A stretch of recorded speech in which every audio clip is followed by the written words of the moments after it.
Lee Minho stepped off the transport ship and looked up at the biggest building he had ever seen. The Galactic Combat Academy stretched into the sky like a metal mountain. Its walls were made of some kind of dark metal that seemed to eat light. Strange symbols glowed along the sides in colors that hurt his eyes to look at. Other beings walked past him. Some had 4 arms, others had skin like rocks. A few floated in the air without touching the ground. Minho had seen pictures of aliens before, but seeing them in person was different. They were bigger than he thought. Scarier too. First time seeing real aliens? Asked a voice behind him.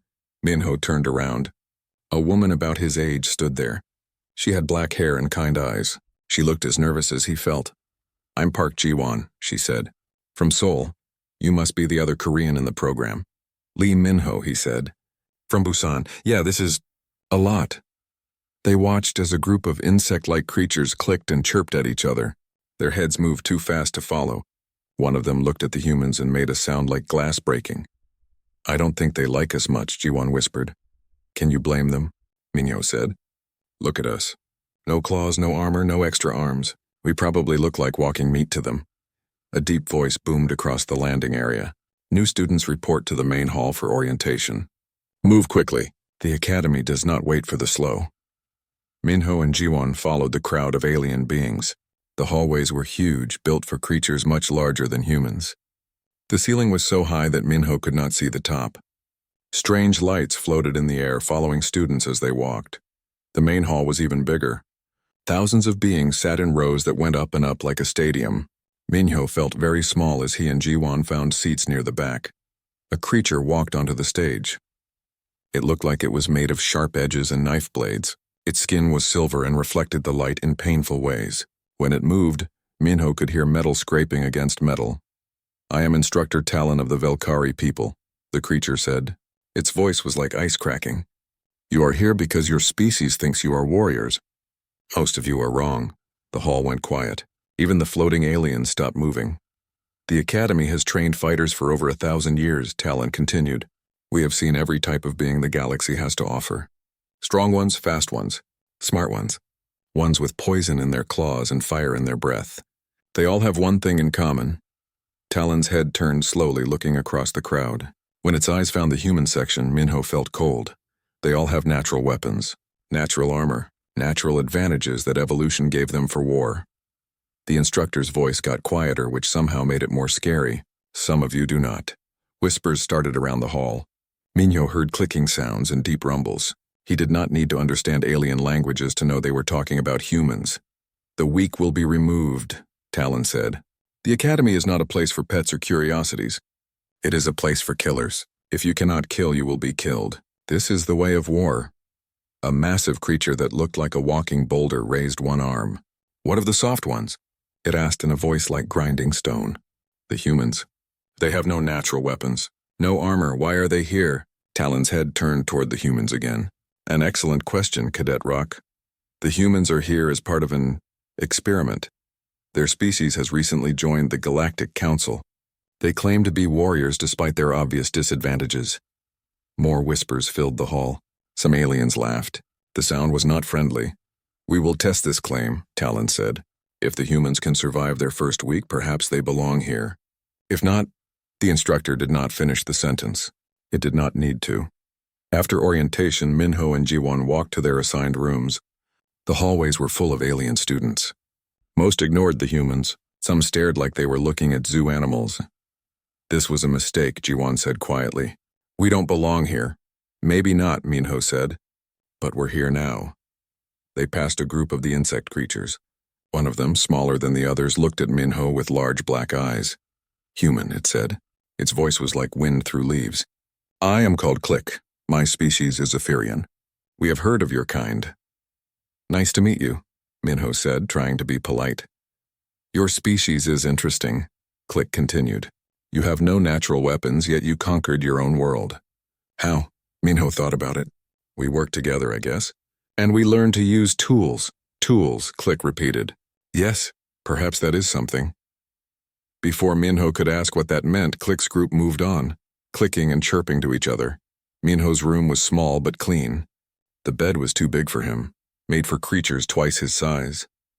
A window looked out over the academy grounds. He could see training areas where aliens practiced with weapons that glowed and sparked. He unpacked his few belongings.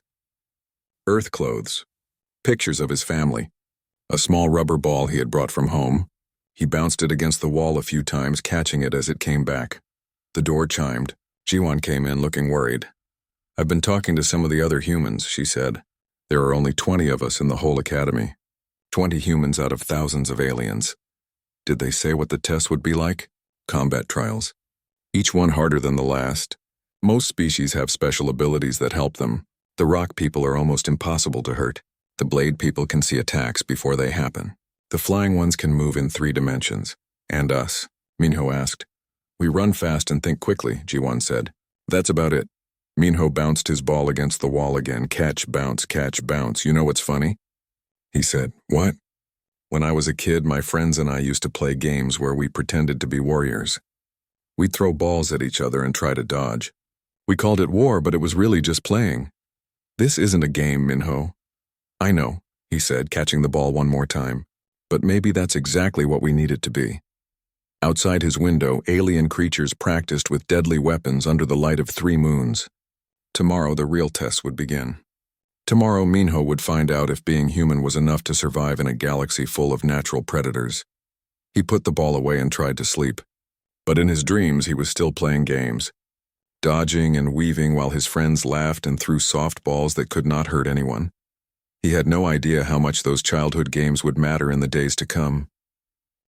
The first week at the academy was harder than Minho had imagined. Every day brought new lessons about alien weapons, combat techniques, and battlefield tactics. The human students struggled to keep up with beings who had been born for war. In hand-to-hand combat class, Minho watched as Rock, the rock-like Gorvani, broke training dummies with his bare fists. The dummy was made of metal. It should have been impossible to break, but Rock's stone skin was harder than steel. In weapons training, the Velkari students moved like liquid silver. Their blade arms could cut through almost anything. They practiced against targets that would have killed a human just by touching them. The insect students were the strangest to watch. They moved so fast that Minho could barely see them.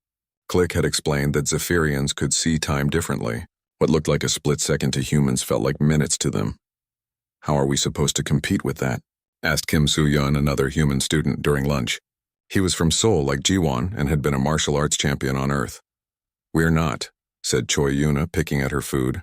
The academy food was designed for many different species. Most of it tasted like metal or grass to humans.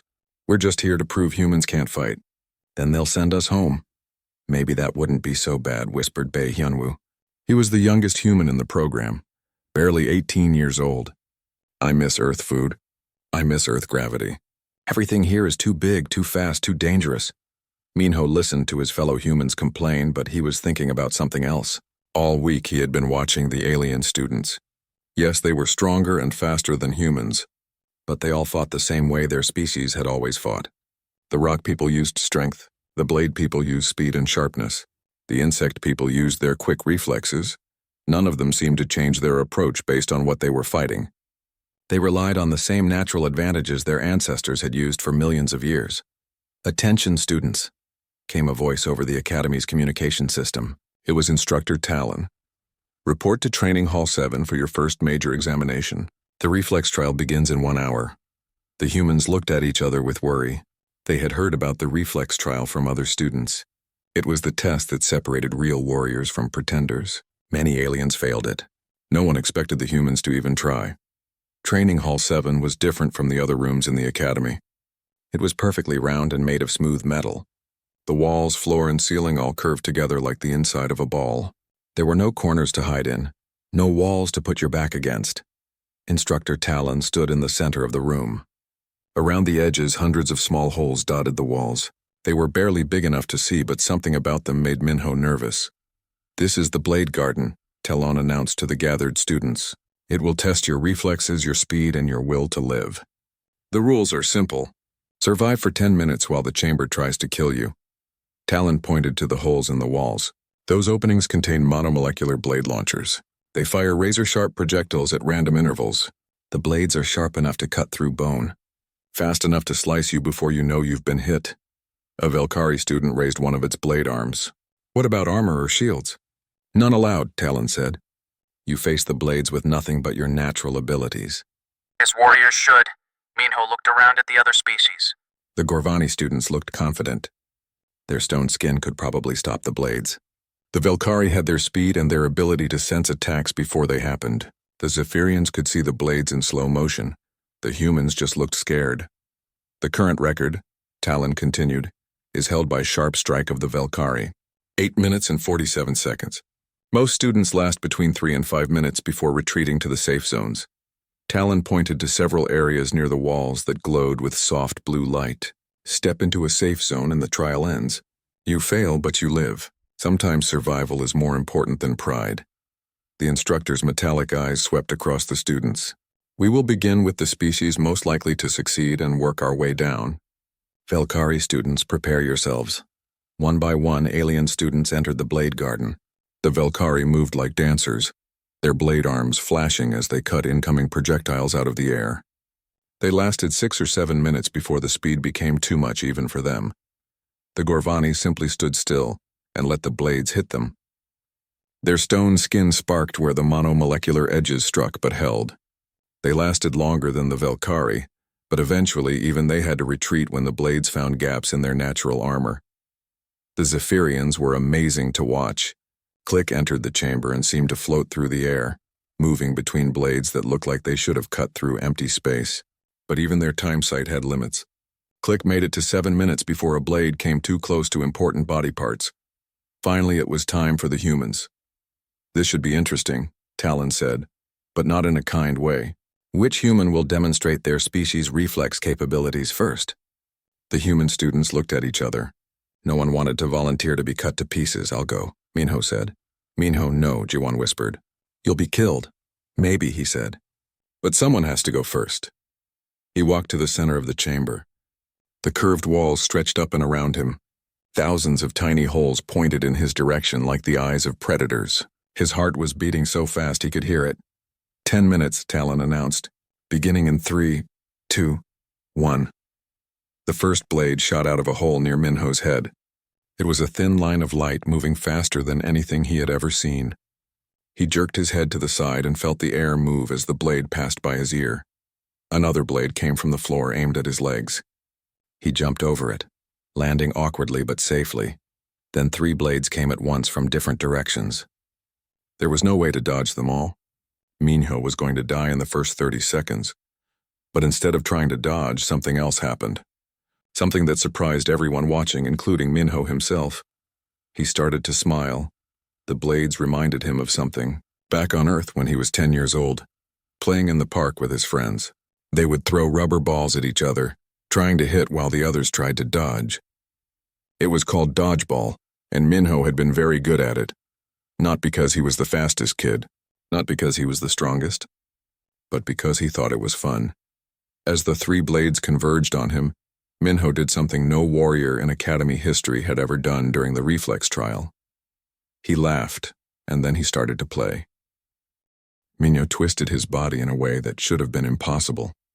Instead of dodging each blade separately, he spun between them like he was dancing.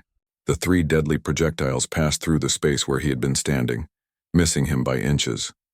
More blades came. 6 this time from different angles, but instead of looking scared, Minho's smile got bigger. This is just like the park back home, he said to himself. In the observation area above the chamber, alien students watched in confusion. Humans were supposed to be slow and weak. They were supposed to fail quickly and retreat to the safe zones. They were not supposed to be enjoying themselves while deadly weapons tried to kill them. What is the human doing? Asked a Velkari student. It appears to be playing, said Instructor Talon. The metallic being's voice carried a note of confusion that had never been there before. Minho ducked under a blade aimed at his chest, then rolled to avoid another targeting his legs. As he came up from the roll, he reached out and caught a 3rd blade that was moving slower than the others. The monomolecular edge should have cut his hand off, but he grabbed it by the flat side like catching a frisbee. The watching aliens gasped. No one had ever tried to catch the blades before. Impossible, whispered Sharp Strike, the Velkari record holder. The human will lose its appendage, but Minho's hand was fine. More than fine. He was using the blade he had caught to deflect another one that was coming at his back. The two weapons sparked when they hit each other, and both went spinning away harmlessly. How did it know the blade was behind it? Asked Click. Humans do not have rear vision organs. Down in the chamber, Minho was getting into a rhythm. The blades were coming faster now, but they reminded him more and more of the games he used to play. In Dodgeball, you had to watch everything at once. You had to know where all the balls were, even the ones thrown by kids behind you. You learned to listen for the sound of something moving through the air. You felt the movement of wind that meant danger was coming. Most importantly, you learned that being afraid made you slow, but having fun made you fast. Another group of blades came at him, 5 this time. Minho jumped, twisted, and caught one of them again. This time he threw it at another blade, knocking both of them off course. The other 3 missed him by so little that they cut holes in his academy uniform. The human is using the weapons against each other, observed Rock. This is not standard combat. Doctrine. Standard doctrine assumes you cannot catch projectiles, moving at hypersonic speeds, Talon replied. The human appears to be ignoring physics. The truth was simpler than that. Minho was not ignoring physics, he was using it differently than anyone else ever had. On Earth, humans had spent thousands of years playing games with thrown objects. They learned to read trajectories, to predict where something would be instead of where it was, to use momentum and angles to their advantage. The aliens had natural weapons and armor. Humans had games. 5 minutes passed, then 6. Minho was still moving, still smiling, still treating the deadly trial like it was recess at school. His movements were getting smoother, more confident. He was starting to predict where the blades would come from before they fired. This is impossible, muttered a Gorvani student. No being can maintain that level of concentration while experiencing joy. Fear sharpens the mind. Happiness dulls it. Maybe for your species, said Jiwan quietly. She was watching her fellow human with growing amazement. But humans are different. We play games to get better at things. The more fun we have, the better we perform. Down in the chamber, Minho had discovered something else. The blade launchers were not truly random. They had patterns like a video game. Once you figured out the pattern, you could start to guess what was coming next. 7 minutes. He caught 2 blades at once and used them to create a shield, deflecting 3 more that came from his blind spot. The watching aliens had gone completely quiet. 8 minutes. Minho was no longer just dodging or deflecting. He was starting to play with the system, catching blades and sending them into the walls where they stuck like darts. He was turning the blade garden into his own personal playground. The human has surpassed my record, said Sharpstrike. The Velkari's voice was full of something like wonder, but that should be impossible. It lacks our neural prediction matrices. It has no enhanced reflexes. How is it succeeding where warriors with superior biology have failed? Instructor Talon was asking the same question. The metallic being had trained thousands of students over the centuries. It had seen every type of combat style the galaxy had to offer. Aggressive styles that relied on overwhelming force. Defensive styles that prioritized survival over victory. Precision styles that turned fighting into mathematics. But it had never seen anything like this. The human was not fighting the blades. It was playing with them. It treated deadly weapons like toys, mortal danger like entertainment. It was the most alien thing Talon had ever witnessed, and the human was supposed to be the least alien species in the academy. 9 minutes. The blade launchers were firing at maximum speed now, sending projectiles from every direction at once. The chamber looked like it was filled with silver lightning. Any normal being would have been cut to pieces in seconds. Minho danced through the storm of blades like it was rain. He had figured out the ultimate pattern now, the master sequence that controlled all the launchers. He was not just reacting anymore, he was anticipating, moving to where he needed to be before the blades even fired. It is as if the human can see the future, said Click. But that is impossible. Only the most advanced Velkari possess true prediction abilities. The human is not predicting, said Talon slowly. It is learning. In real time. While under lethal pressure, this should not be possible. But it was happening right in front of them. Minho had turned the blade garden from a test of survival into something that looked like art. His movements were so smooth, so perfect, that the deadly blades seemed to be dancing around him instead of trying to kill him. The 10-minute alarm should have sounded. The trial should have ended. But Instructor Talon made a decision that surprised everyone, including itself. It let the test continue. The Academy had to know how far a human could go. The 10-minute mark came and went. The alarm that should have ended the trial stayed silent. In the observation area, alien students looked at each other in confusion. "Why has the trial not ended?" asked a Gorvani student. Instructor Talon's metallic voice was quieter than usual. "Because we need to see how far this goes." Down in the Blade Garden, Minho had not even noticed that his time was up. He was too busy having the time of his life. The blade launchers were firing faster than they were designed to, sending projectiles at speeds that should have been impossible to track. But Minho was not just tracking them anymore. He had learned to read the entire system. Every launcher, every firing pattern, every possible angle of attack. What had started as a survival test had become something like a dance between him and the machine. He caught a blade and used it to hit another blade, which hit a third blade, which knocked a fourth blade into a wall. The ricochets created a chain reaction that cleared an entire section of the chamber. Minho laughed with delight. "Did the human just make the weapons destroy themselves?" asked Sharpstrike. "It appears so," said Talon. "It is using the chamber's own design against itself." The other human students were watching with their mouths open. They had known Minho was good at games back on Earth, but this was something else entirely. This was taking childhood play and turning it into survival art. "How is he doing this?" whispered Kim Soo-hyun. "He's treating it like dodgeball," said Ji-won. "Remember how he used to play in the park? He never just dodged. He always tried to make the game more interesting." That was exactly what Minho was doing. He had figured out that the Blade Garden was not just a test. It was a puzzle. A very dangerous puzzle, but still a puzzle. And humans were very good at puzzles, especially when they made a game out of solving them. 11 minutes. 12 minutes. The blade launchers were overheating from firing so fast for so long. Some of them were starting to misfire, sending blades in directions they were not supposed to go. But Minho adapted to that too. He started using the misfires to his advantage, letting broken launchers create safe zones while he dealt with the ones that were still working properly. "The human is exploiting system failures," observed Click. "This demonstrates remarkable tactical flexibility." "More than that," said Talon. "It demonstrates creative thinking under pressure. The human is not just surviving. It is improving the situation while in mortal danger." 13 minutes. Minho had cleared most of the launchers by making them destroy each other. Only a few were still working, and he was treating those like a slow game of catch. He would catch a blade, throw it at a wall in just the right spot to make it bounce back at another launcher, and watch as the weapon system slowly cannibalized itself. The watching aliens were completely silent now. They were witnessing something that challenged everything they thought they knew about combat, about survival, about what it meant to be a warrior. "In my species' military philosophy," said Rock slowly, "a warrior conquers through strength. The human appears to be conquering through joy." "Joy is not a combat doctrine," said a Velkari student. "Perhaps it should be," said Talon. 14 minutes. 15 minutes. The Blade Garden was nearly silent now. Most of the launchers had been destroyed or disabled. Minho stood in the center of the chamber, holding two blades like they were toys, grinning like a child who had just figured out how to beat a video game.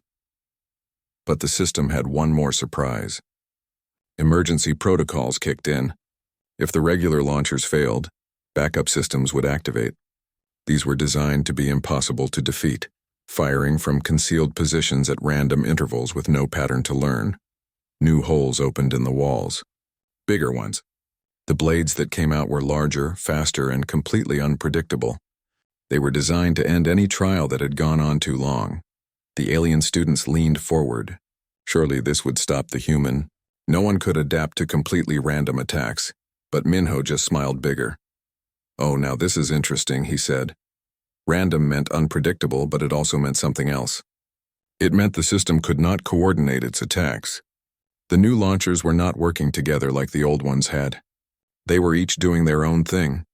Minho had played games like this before. Not dodgeball, video games. The kind where enemies attacked from all directions with no pattern, and you had to rely on pure reaction speed and spatial awareness to survive. He stopped trying to predict where the blades would come from. Instead, He let his body react automatically while his mind focused on the bigger picture. He moved like water flowing around dangers instead of fighting them directly. 16 minutes. 17 minutes. The backup launchers were firing at maximum capacity, but Minho had found his rhythm again.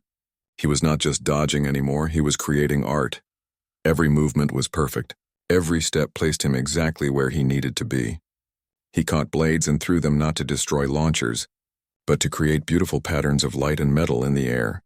The human has transcended the trial, said Talon, and there was something like awe in the instructor's metallic voice. It is no longer trying to survive. It is trying to create. Create what? Asked Click. Beauty, said Talon. The human has turned a survival test into an expression of aesthetic pleasure. The other humans in the observation area were crying, not from fear or sadness, but from pride.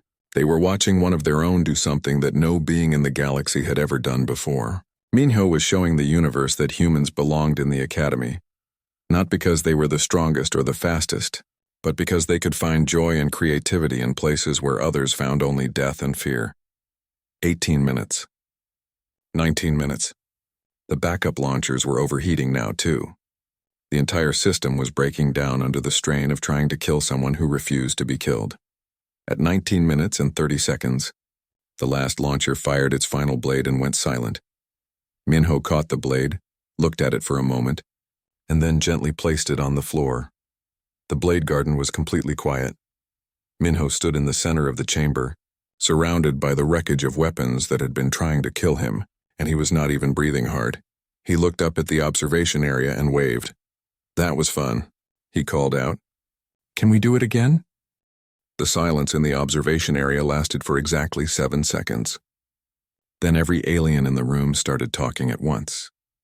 The Velkari clicked and chirped in their own language. The Gorvani rumbled like distant earthquakes. The Zephyrians buzzed so fast their wings became invisible. Even species that rarely spoke were making sounds of amazement. In the center of it all, Instructor Talon stood perfectly still, staring down at the human who had just broken every record in Academy history. 19 minutes and 37 seconds. Nearly double the previous record. And Minho had not just survived. He had turned the deadliest test in the Academy into something that looked like play. Impossible, whispered Sharpstrike. The human lacks every advantage that should make such a performance possible. Perhaps, said Talon slowly. We have been thinking about advantages in the wrong way. Down in the Blade Garden, Minho was examining the disabled launchers with curious eyes. He picked up one of the blades and tested its balance like he was thinking about how it worked. Human Minho, Talon's voice echoed through the chamber. Exit the testing area immediately. Minho looked up, still holding the blade. Did I do something wrong? Exit. Now. Minho put down the blade and walked to the chamber's exit. The door slid open and he stepped out, still looking cheerful and relaxed. He did not seem to understand that he had just done something impossible. The other human students rushed to meet him. G1 got there first, throwing her arms around him in a hug that would have been inappropriate in front of alien observers if anyone had been thinking about protocol. You crazy person, she said, her voice shaking. You beautiful crazy person. Do you know what you just did? I played a game, Minho said, confused by all the attention. It was harder than Dodgeball, but the same basic idea. You set a record that will probably never be broken, said Kim Soo-yun. You made weapons designed to kill look like toys. You showed the galaxy that humans belong here, added Choi Yuna. Bae Hyunwoo, the youngest human, was crying. I was so scared for you. But then you started laughing and I realized, we're not like them, are we? The aliens fight to survive. We fight to play. Instructor Talon approached the group of humans. The other alien students made way, still talking excitedly among themselves. Human Minho, Talon said. Come with me now. The instructor's office was smaller than Minho had expected, filled with weapons from across the galaxy. Talon gestured for him to sit in a chair that was too big for him, then stood looking out a window at the academy grounds. That trial was not designed to test reflexes, Talon said finally. It wasn't? Minho asked. No, it was designed to break you, to prove that humans do not belong in a military academy alongside species that evolved for war. Talon turned around, its metallic face reflecting the light in sharp angles. It was designed to make you fail so badly that your species would withdraw from the exchange program in shame. Minho was quiet for a moment. Oh, did I mess up your plan? Completely. Talon sat down across from him. I have trained warriors for over 300 years. I have seen every combat style, every survival technique, every method of defeating superior enemies, but I have never seen anything like what you did today. I just played a game. Yes, that is exactly the problem.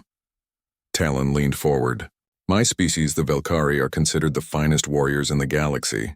We have reflexes faster than thought, blades sharper than molecules, tactical computers that can predict enemy movements, but we could never do what you did. Why not? Because we take war seriously. We approach combat with reverence, with respect for its deadly nature. We train, we calculate, we prepare. Talon's voice was getting quieter. But you turned the most dangerous test in the academy into play. You found joy in mortal danger. You treated certain death like entertainment. Minho thought about this. On Earth we have a saying, work hard, play hard. Maybe fighting is just another kind of work. And if you're going to work, you might as well have fun doing it. Talon was silent for a long time. Finally, it spoke again. The other instructors are meeting now to discuss what happened today. Some want to dismiss it as a fluke. Others think you cheated somehow. Talon paused. But I know what I saw. You did not just survive our ultimate test. You mastered it. You turned it into art, so what happens now? Now? Talon stood up. Now we change everything. The changes started immediately. Within days, other alien species were requesting lessons from the human students. They wanted to understand how humans could find success through joy instead of fear. G1 taught meditation, techniques disguised as breathing games. She showed aliens how to stay calm under pressure by treating stress like a puzzle to solve, instead of an enemy to fight. Kim Soo-hyun demonstrated human team sports. He organized games where different species had to work together, learning to use each other's strengths instead of relying only on their own abilities. Choi Yuna created challenge courses that turned military exercises into competitions. She discovered that aliens performed better when they were trying to beat high scores instead of just trying not to die.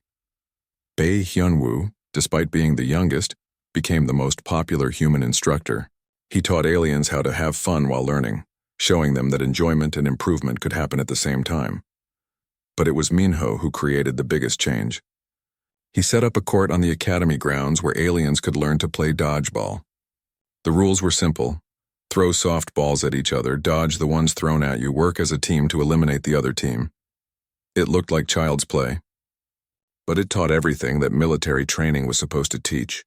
Spatial awareness, teamwork, quick reflexes, tactical thinking, all while making students laugh instead of making them afraid. Instructor Talon came to watch one of these games.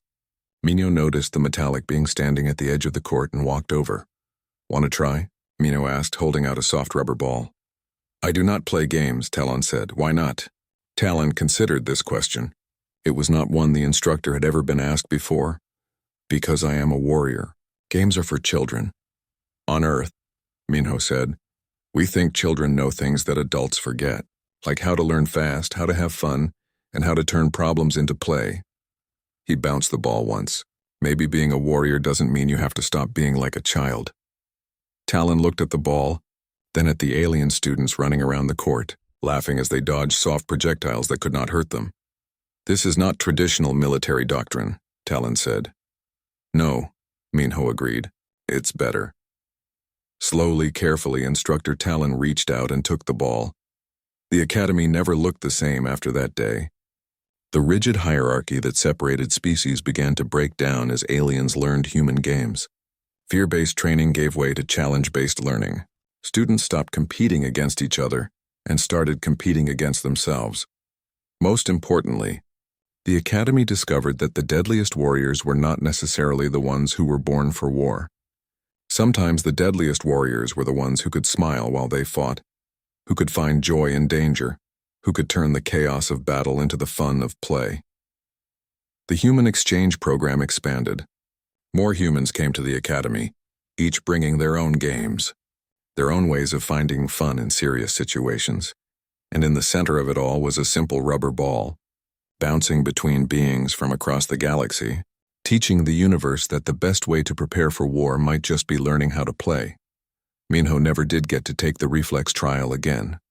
Instructor Talon retired the Blade Garden permanently, replacing it with something the Academy had never had before: a playground. Because, as it turned out, the humans had been right about something very important. The species that played together stayed together. And in a galaxy full of dangers, maybe the best defense was not fear or anger or hate. Maybe the best defense was remembering how to have fun.